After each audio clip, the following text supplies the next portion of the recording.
大家好，我是李灿。今天咱们继续用中文闲聊啊。看过上期视频的朋友都知道，我最近消失了2个月啊。我今天和大家聊聊我为什么要做出消失2个月的行为。大家可能已经知道了，对，但是深层次的原因是什么啊？这个其实我后来想了一下，我为什么在39岁啊？这个说实话，在一般情况下都已经早早应该安定下来的年龄，马上就要40岁了，对，有家室了，有孩子了，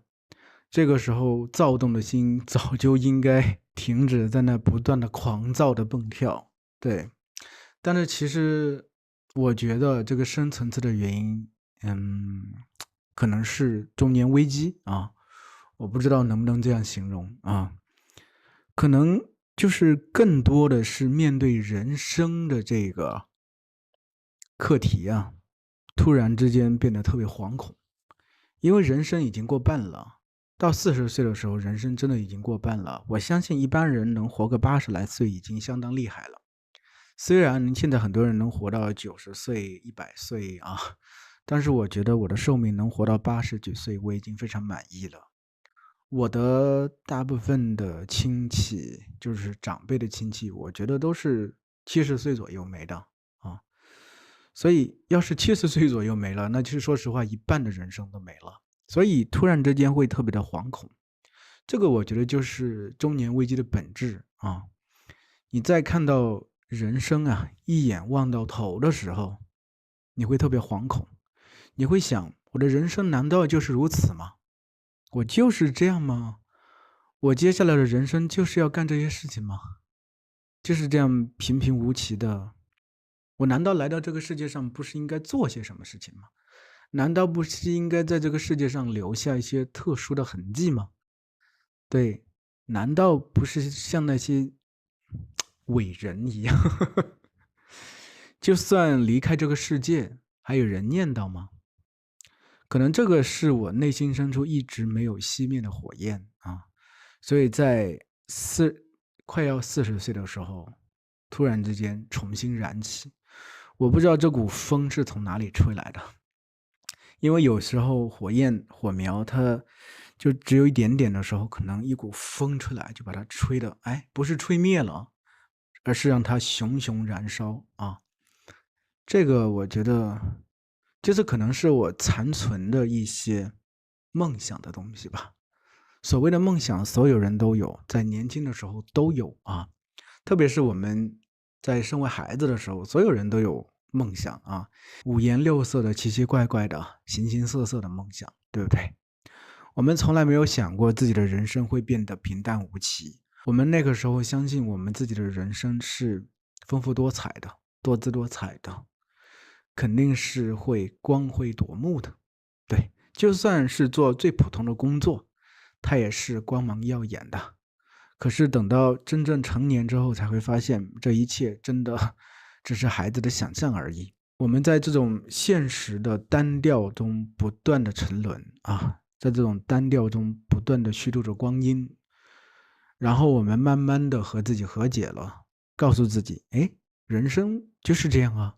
一代一代的人就是这样啊，你看看你的父母，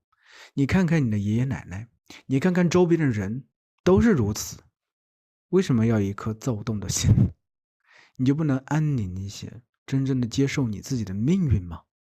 那样能有多难？可是冥冥之中好像总有一股力量，就是好像总有一种东西在驱使着你，让你不得安宁。在你星夜梦回的时候，在不断的敲打着你，你这个懦夫，你这个胆小鬼，连这一步你都不敢踏出去。对，我觉得那其实就是你的内心的声音。我相信许许多多人都有这种内心的声音在敲打着自己，但是又有多少人真的会理会这个声音呢？对不对？因为第二天醒来之后还有很多事情要做啊，还要面对家庭、工作、孩子等等，上有老下有小。或许你只是一个人，但是你总是在一定的关系里存活着，你总是要对一些人负责，对吧？哪有什么梦想？梦想是个什么东西？所以其实我感觉，可能就是那最后一分残存的这个梦想的力量，突然之间跳了上来，迫使着我，驱使着我，鞭打着我，让我在39岁的高龄选择重新做一个少年啊。男人至死是少年嘛，对不对？不撞南墙不回头啊，不到黄河心不死啊，这就是男人啊。所以在39岁高龄的时候，我决定任性一回，我决定真正的去做一个试验，看一看自己，看一看自己到底有没有真正的能耐，去真正实现自己的所谓的梦想。因为很多时候人的梦想是非常虚无缥缈的，梦想它可能真的只是想而已，就是幻想，它并不是梦想，它是实现不了的，因为它是虚幻的。很多人的梦想都是如此，那我的梦想是不是也是如此呢？其实我已经把我自己的梦想搁下非常多年了啊，但是在上一期视频里头我也说过，可能就是因为在做中文教育的关系啊，我把这个东西重新捡起来了。我也写了一些小故事，给中文学习者写的小故事。我当然本来的目的就是把它当做一个教材，也有同学反馈，哎，写得很好，对，甚至有夸说，哎，老师你写的故事已经超越了这个中文教材的这个范围，对不对？确实是，我也在那一瞬间突然觉得，耶，好像是我真的能力不仅于此吧，不仅仅只是一个中文老师吧，我应该能做得更好。这能不能成为一个真的一个突破口呢？我不断去问自己，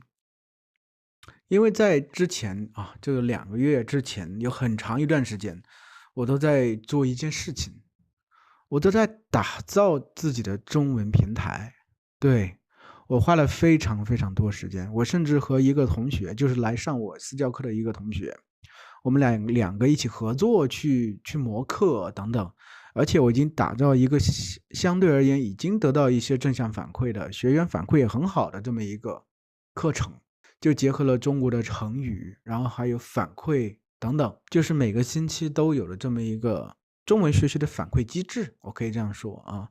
然后底子是中国的文化，中国的成语故事，而且是我自己改写的。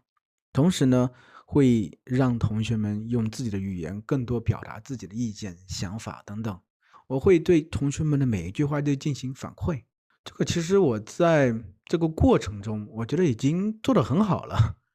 这种形式在整个中文教育圈，我觉得都没有。同时，我脑子又突发奇想，就是以英文的电影为切入点，比如说《花木兰》，对吧？然后把里面的台词进行中文化的转译，就是同样一句意思，中国人会怎么说？其实不是像你这样直译过来，很多同学其实的思维停留的就是，这也是另外一条我觉得特别有前景的希望的这么一条路。我觉得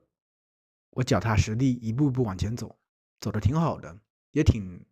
有差异化的优势的。但是在某一天，我突然觉得我不想做这些事情了。我觉得这些事情它带给不了我特别大的成就感。我觉得这些事情带给我成就感，相对于梦想那种特别抓心挠肺的那种感觉，太微弱了。我现在需要直面自己的梦想带给我的痛苦，我需要去直面它，让我真正去看一下，让我真正明白它到底是不是只是一个梦想的幻想的泡泡而已，一戳就破了，还是说它真的是具体的、实在的、坚固的，我可以握在手里的东西。然后通过这2年断断续续写了一些故事，我发现，诶，我一直以来想找的主题，竟然在莫名其妙当中被我找到了。这个主题是什么？就是童年，不管是我自己的童年，还是我儿子的童年。而且我会结合进很多我喜欢的元素，比如说我特别喜欢奇幻的东西，很多喜欢这个宫崎骏的朋友应该都知道，还有尼尔盖曼呐、等等啊。奇幻的东西，从现实的土壤里长出的奇幻的东西，但是我希望能做出一种真正中国式的奇幻的东西，不是现成的这种像哈利波特他们这种魔法体系，西方的奇幻体系，像纳尼亚等等，不是这一种的，而是真正在中国本土的长出来的东西。但是它又不是借鉴中国已经有的文化符号，很多人很喜欢借鉴中国已经有的文化符号，像什么孙悟空啊、哪吒啊等等啊，还有《封神榜》里头的很多东西，就没有一个原创。我希望我的东西是真正就是把中国文化吸收之后、内化之后，重新长出来的东西，是一种融合了东方的哲学的东西。对，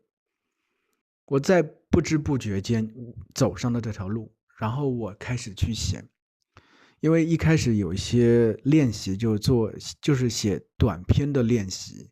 我可能写了将近20几篇短篇的练习，让我决定，短篇这种形式我已经驾轻就熟了，真正考验我的是长篇的书写能力。因为之前我写了一个开头，就是以自己小时候为原型的这么一个故事。因为小时候有1年的时间，我是作为留守儿童在乡下和我奶奶2个人一起生活，而且我回去的时候发现我们老家这个地形特别有意思，就是我们住的那个村子它分为上村和下村，上村就几户人家，它在一个高出这个地面的平台上，我们叫墩啊，它有3面是绿油油的田野，然后往外走呢是竹林，再往外走是溪水，所以它特别像一个岛屿，在绿色海洋中的岛屿的感觉，特别是在夏天的时候啊，那个意象它就进入我的脑子，然后我就开始设想，在一个8月的晚上，暴风雨夜，一个小男孩，一个孤独的小男孩，他在想念自己的爸爸妈妈，还有前1年才出车祸的爷爷。他想伸手去抓住一些曾经有的温暖的感觉。这个时候，他突然听到了几声挠门声，挠门的声音，好像在说：“里面有人吗？我来做客了。”就是那个场景突然之间在我脑子里出现了，然后我就进入了这个场景。我以第1人称去写这个故事，就感觉好像我是那个小男孩。我真正进入他的整个身心里去写这个故事，去感受这个故事，然后我发现这个故事和我想象的完全不一样。最终我写出来了，我非常吃惊，我能写出这样一个故事，我觉得很圆满，它实现了我的梦想，就是我要做的这么一件事情，我是可以做到的。但是我不是特别确定，就是说我是不是灵光乍现啊？我的灵感只限于我自己小时候这么一个状态呢？后来我想，我应该以我儿子为原型写一个故事，发生在现在都市的这么一个故事。就写完那篇故事，修改完之后，过了1个星期，我开始第2篇小说，然后过了2周，我写完了。就是每天基本上就是写个2章，甚至有时候写个3章，1章有3000多个字。最后写完的故事是5万多字。写完之后再修改，我发现可以，我已经实现自己梦想了，我已经写出来了，而且我自己非常满意。梦想实现，它当然并没有最终的实现，就是比如说出版啊等等，对不对？甚至获奖了，获得巨大的名声啊等等，这些还没有实现。